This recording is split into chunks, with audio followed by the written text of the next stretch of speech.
खूंखार हैवान को मैंने अपनी बीवी से 20 साल तक छुपा के रखा था। तू उसे ललकार कर बाहर निकालना चाहता है? बेड़ियां टूटने के बाद क्या होगा ये देखना चाहता है? मैं तुझे जागीर देने वाला था, अपनी बहन का हाथ देने वाला था, लेकिन अब तुझे मार। दो सवाल इंसान के मन में हमेशा उठते हैं: हम क्यों पैदा हुए, हम कब मरेंगे। पहले सवाल का जवाब ढूंढने की जरूरत नहीं, दूसरे का जवाब ढूंढने के बारे में हम सोचते नहीं। जिंदगी और मौत के संघर्ष में मेरा काउंटडाउन शुरू हो चुका था, 1 से 10 तक। मैं अकेला खड़ा हूँ, मेरे पास 2 रास्ते हैं, मुझे जवाब देना है 3 लोगों को। 4 हफ्तों पहले मैंने एक चुनौती ली थी। 5000 लोगों से भरा एक गांव, एक गुंडा जिसके 600 सिपाही हैं और जो अपनी बहन की शादी उसकी मर्जी के खिलाफ मुझसे करना चाहता है। 8000 यार्ड की जमीन, हाथ में सिर्फ 9 मिनट का वक्त, 10 मीटर दूरी पर देवराज खड़ा है।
ये क्या हुआ बेटा? कुछ तो बोलो बेटा, तेरे सिवा मेरा है ही कौन? मेरे बच्चे।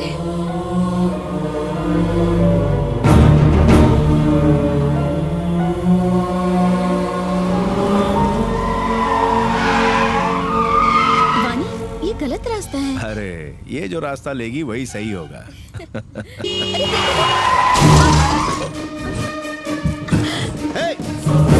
देखिए सर, गलती हो गई, माफ कर दीजिए please. No it's all right. नई कार है बेटा, थोड़ा संभाल के चलाना चाहिए।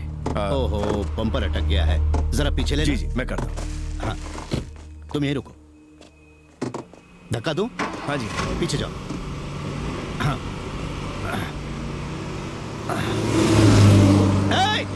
हटाओ!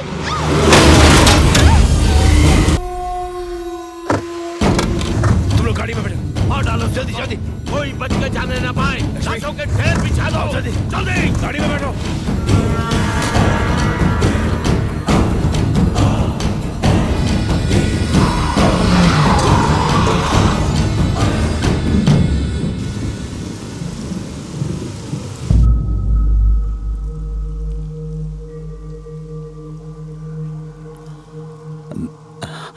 वीना, वो बिल्कुल ठीक है अंकल,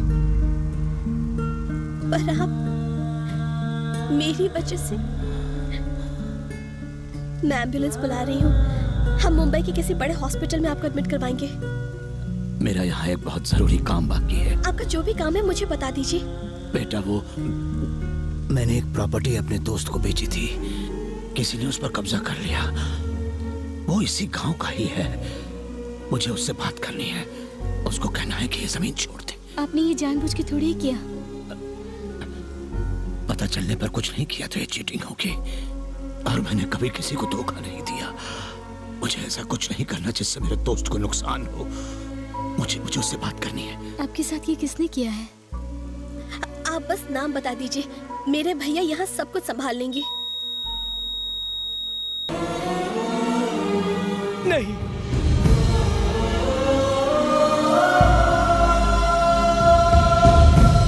तुम्हारे पापा मेरी वजह से मारे गए, अब मेरे लिए तुम जान मत देना। उस हादसे के बाद से हर रोज मैं ये बोझ अपने सीने पर लेकर जी रही हूँ। अब मैं और नहीं सह सकती हूँ। नहीं भैया, इसे छोड़ दो। देवराज, चाकू के वार से कहानी खत्म होती है। चाकू नीचे फेंक दो और एक नई कहानी शुरू करो।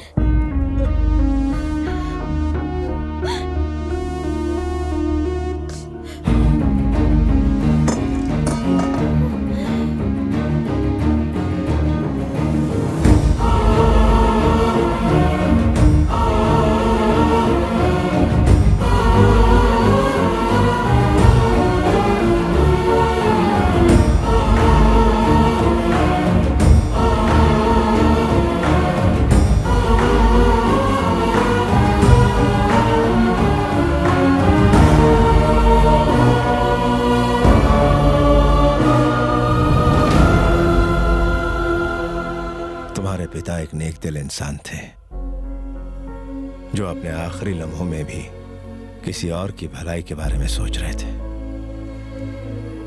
मैं एक तलवार से 100 लोगों को मौत के घाट तो उतार सकता हूं, लेकिन मुझे अपने हाथों से किसी की जान बचाना नहीं आता जो उन्हें आता था। तुम्हारे पिता की महानता का सबूत इस बात से नहीं मिलता कि मेरी बहन जिंदा है। मेरे घर की खुशियां भी ये बयान नहीं कर सकती। इस घर की सजावट भी उसके आगे फीकी है। अगर ये पेपर्स इस बात का सबूत है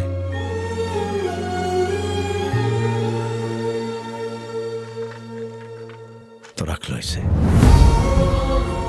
मैं कोई एहसान नहीं कर रहा, ये तुम्हारा हक है। ये मेरा बड़प्पन नहीं बल्कि तुम्हारे पिता की महानता है।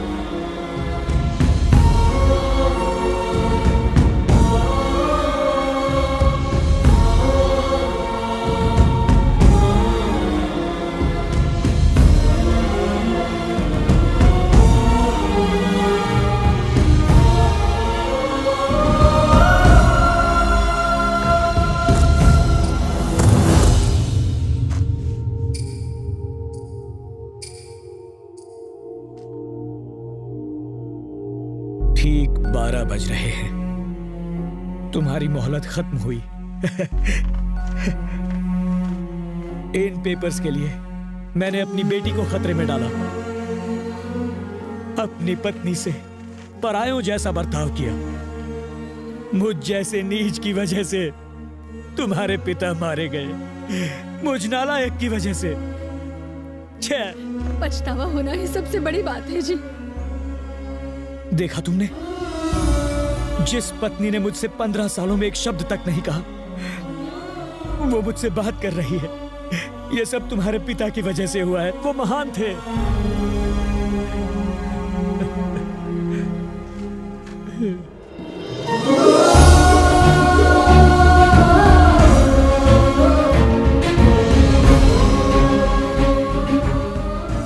आपने मुझे जन्म दिया पापा। आपने उस लड़की को एक नई जिंदगी दी। जो आदमी आपसे नफरत करता था वो आज आपके गुण गा रहा है। आपने मेरा मिलन उस लड़की से कराया जो मुझे बहुत चाहती है। अगर हम दूसरों का भला करें तो हमारा अच्छा ही होगा।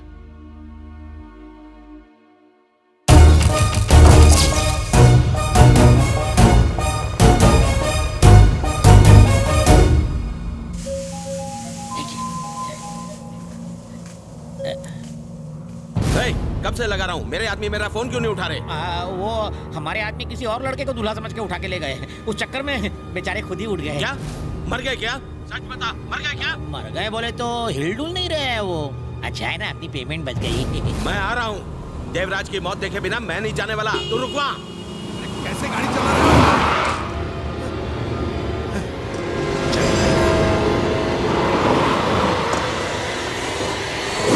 देवराज, मैं तुझे छोड़ूंगा नहीं।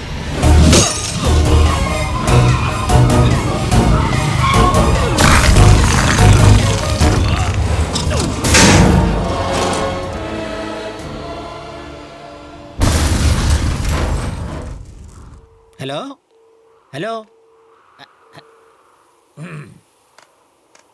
ड्राइविंग करते वक्त फोन पर बात नहीं करनी चाहिए। अरे रुको, स्टॉप, रुको। हाय बनी। अरे सर, आप यहाँ कैसे? ये क्या हो गया? ये कुछ नहीं। उस दिन तुमने अपनी सारी प्रॉपर्टी दे के कुछ बेकार शेयर्स रखे थे अपने लिए, ऐसा मोहन ने बताया था। उन शेयर्स की कीमत आज 500 करोड़ हो गई है। हाँ, तुम पहले से ज्यादा अमीर हो गए हो। अब तुम्हें किसी की मदद की जरूरत नहीं है। जिस घर को तुमने बेचा था, अब तुम वहीं से अपने पिता का नाम रोशन कर सकते हो। मैं ये बात तुम्हें फोन करके भी बता सकता था, पर ये बात सुनने के बाद तुम्हारा रिएक्शन मैं देखना चाहता था। मुझे तो यकीन नहीं हो रहा। सॉरी सॉरी सॉरी सॉरी यार, सॉरी, गलती हो गई। संभाल। अरे क्या किया? पर पत्थर पड़े थे, इस हीरे को नहीं पहचान पाया। मैंने तो तुम्हें पहले ही बताया था। कब बताया? मेरी झूठ मत बोलो, याद आती नहीं है। मेरी बात कहाँ सुनते? हमारी परेशानियां दूर करने के लिए मेरे हाथ में पड़ा ये रद्दी कागज आपने करोड़ों। ये मेरी कहानी है। हर कहानी में एक हीरो होता है। वो जितनी बड़ी प्रॉब्लम सुलझाता है, उतना ही बड़ा हीरो बन जाता है। और ये हीरो कोई भी हो सकता है, कोई आम आदमी भी, जिसके इरादे मजबूत हो। आपने महान शब्द की परिभाषा बदल दी। आप मेरी कहानी के हीरो हैं। आप एक हीरो हैं पापा। I am proud to be the son of Satyamurthy. आपने मुझे जो वैल्यूज दी, वही मेरी पूंजी है।